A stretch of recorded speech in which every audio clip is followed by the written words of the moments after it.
Haleluya. Jumpa lagi kita di Sekam Padi.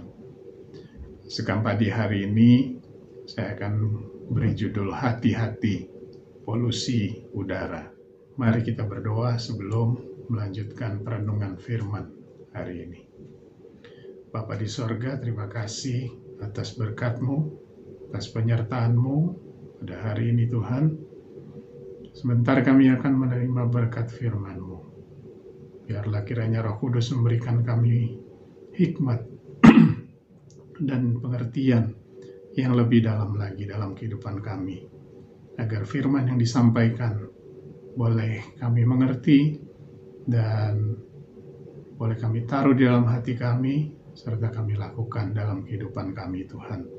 Menjadi berkat bukan saja untuk kehidupan kami pribadi, tetapi juga bagi banyak orang. Terima kasih Tuhan, dalam nama Tuhan Yesus kami akan terima berkat firman-Mu. Amin. Puji Tuhan. Mari kita buka Alkitab kita dalam Mazmur 119 ayat 105. Berkata demikian, firman-Mu itu pelita bagi kakiku dan terang bagi jalanku.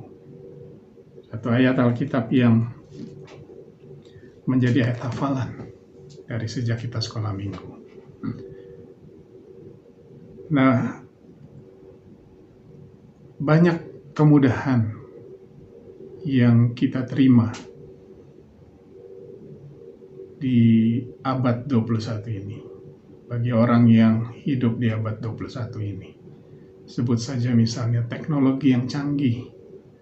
Handphone, ada televisi, ada smart TV, ada internet yang super canggih, ada transportasi yang begitu cepat, segala sesuatunya berlangsung dengan cepat, tidak perlu berlama-lama, ada informasi yang berlimpah dengan mempergunakan jari kita saja. Kita bisa menerima informasi, kita bisa mencari begitu banyak informasi hanya dengan sentuhan saja di handphone kita. Banyak hal yang dipermudah. Kita bisa belajar banyak hal juga. Namun, ekses negatif dari kemudahan-kemudahan itu salah satunya adalah polusi udara. Karena untuk menciptakan teknologi canggih perlu listrik. Untuk mendapatkan listrik, sebagian besar negara masih mempergunakan bahan bakar fosil yang harus dibakar agar listriknya tercipta. Hasil pembakarannya itu naik ke udara, menghasilkan polusi, menciptakan apa yang disebut dengan apa yang kita kenal juga, yang mungkin pernah kita dengar dengan efek rumah kaca, di mana begitu banyaknya hasil pembakaran dari rumah, baik itu dari rumah tangga, dari gas buang kendaraan bermotor, dari gas buang pabrik, dari AC yang kita pergunakan saat ini, semuanya naik ke atas dan memblokir pantulan sinar matahari yang dikembalikan ke atmosfer, sehingga suhu di atmosfer menjadi panas dan akibatnya panasnya itu juga turun ke bumi, menghasilkan pemanasan global atau yang selama ini kita dengar dengan istilah global warming. Nah, apa yang terjadi di dunia sekarang ini? Atau apa yang tadi sudah diungkapkan tentang kemudahan dan ekses negatifnya berupa polusi udara. Demikian juga dengan kehidupan rohani kita. Begitu banyak bacaan-bacaan, informasi-informasi, pengetahuan-pengetahuan yang mudah sekali kita akses. Sesuatu yang dulu mungkin panduan kita hanya Alkitab atau buku-buku yang Alkitabiah. Tetapi sekarang banyak juga buku-buku yang tidak Alkitabiah, atau istilahnya ini menurut gua, atau dari negeri antah berantah. Buku-bukunya yang sayangnya banyak juga orang yang senang menjadikan itu satu referensi dalam hidupnya. Padahal dalam Ulangan 11 ayat 18, 19, 20 firman Tuhan yang dibawakan oleh Ibu Sekeon di pelayanan wanita GPD Torsina hari Rabu kemarin tentang warisan iman, warisan rohani, di mana Taurat itu atau firman Tuhan itu harus kita bicarakan kepada anak-anak kita, harus kita ajarkan kepada anak-anak kita dengan membicarakannya pada saat kita duduk di dalam rumah, pada saat kita dalam perjalanan, pada saat kita berbaring, pada saat kita bangun.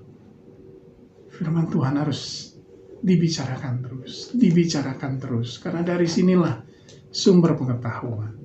Amsal 1 ayat 7 sampaikan bahwa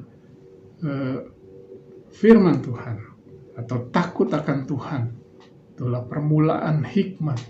Amsal 2 ayat 6 berkata bahwa Tuhan memberi hikmat, dari dalam mulutnya datang pengetahuan dan kepandaian. Itu juga yang menjadi budaya atau kebiasaan atau tradisi dari anak-anak Yahudi Israel.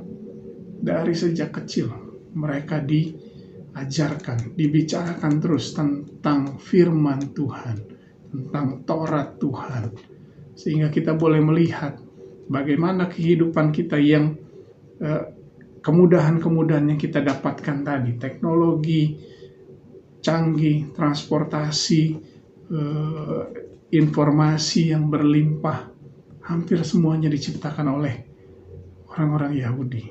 Katakan saja misalnya Google, ada Facebook, ada Instagram, ada mobil, motor, pesawat, listrik, bola lampu, komputer, mesin cetak, radio, televisi, wifi, WhatsApp, Twitter, Microsoft, semua kemudahan yang kita pakai, hampir semuanya diciptakan oleh keturunan-keturunan Yahudi.